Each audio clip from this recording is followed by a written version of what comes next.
Magandang breakfast sa mga kapitbahay ko dito sa buong Pilipinas. Tara na, pag-usapan naman natin ang mga sintomas para sa Tetralogy of Fallot.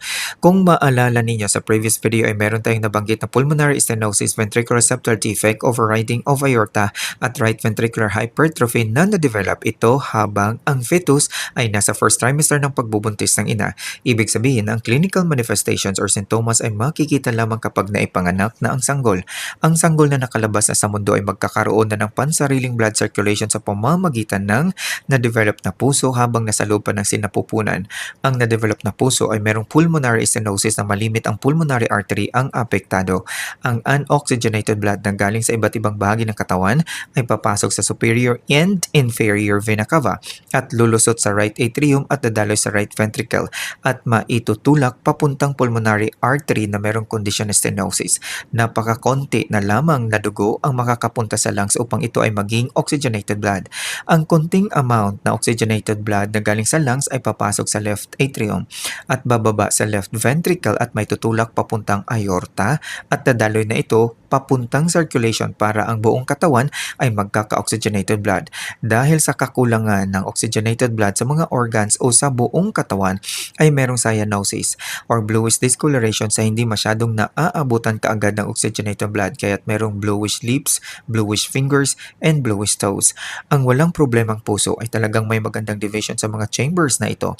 Ang chambers na right and left atrium ay nahahati sa septum na kung tawagin ay interatrial septum at ang chambers na right and left ventricles naman ay ang interventricular septum. Ngunit na dapat subalit ay may merong congenital na butas ang interventricular septum o ang tinatawag na ventricular septal defect.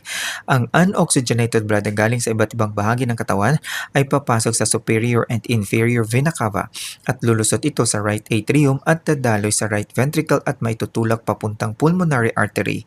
Yun nga lang mas madaming unoxygenated blood ang napupunta sa left ventricle sapagkat ang septum ay butas. Ang nangyayari ay sobrang napakalit na lamang ang natutuloy na unoxygenated blood sa lungs for oxygenation. Kaya't ang nagawang oxygenated blood ay napakakonti na lang din. Ang isa pang sitwasyon, ang oxygenated blood na galing sa lungs ay papasok sa pulmonary vein at lulusot ito sa left atrium at dadalo ito sa left ventricle at maitutulak papuntang aorta. Yun nga lang, maraming oxygenated blood ang lumusot sa right ventricle sapagkat butas ang septum. Napakakonti na lang talaga na oxygenated blood ang naitutulak papuntang aorta. Ang aorta ay maipapadala ang napakalit na amount na oxygenated blood sa circulation na kinakailangan ng mga organs o ng buong sistema ng katawan. Tandaan po natin na ang overriding of aorta ay mangyayari lamang kung merong ventricular septal defect. Ang unoxygenated blood na itinutulak or during right ventricular contraction ay pumasok diretso sa aorta na dapat ay sa pulmonary artery at ang oxygenated blood na itinutulak ng left ventricle na nahaluan na ng unoxygenated blood at nakakapasok sa aorta ay talagang palatandaan na merong overriding of aorta. Kumbaga, merong mixing of oxygen-rich blood and non-oxygen-rich blood at nakakapasok sa aorta at naipapadala sa blood circulation.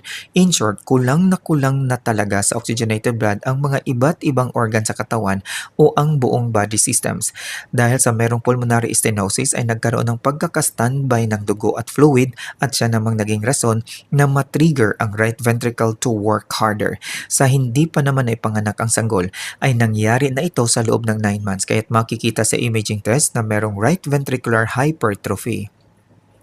Ngayong naintindihan na natin ang apat na kondisyon ay talagang merong heart murmurs at pagkakaproblema sa oxygen na nagre-resulta sa cyanosis, death spells na kung saan ang sanggol ay biglang naging bluish or magkakaroon ng bluish skin, severe shortness of breathing or fainting at ang death spells ay natri-trigger ng pag-iiyak or feeding or agitation. Ang feeding difficulties naman ay naoobserbahan sapagkat kulang sa hangin na nakakaapekto talaga sa energy at ito ang nagiging dahilan sa poor weight gain, poor growth and development ng sanggol. Kung ang batang merong Tetralogy of Fallot ay lumaki, ito ay makikitaan ng clubbing of fingers at nag-i-squatting.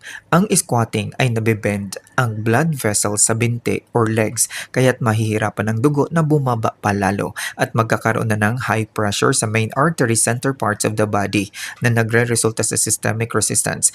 Dahil sa systemic resistance ay naitutulak ang mas maraming dugo sa lungs and produces more oxygenated blood. Ang susunod na discussion ay patungkol sa diagnostic test. Hanggang dito na lamang po. Daghang salamat. Signing off, Bonggits!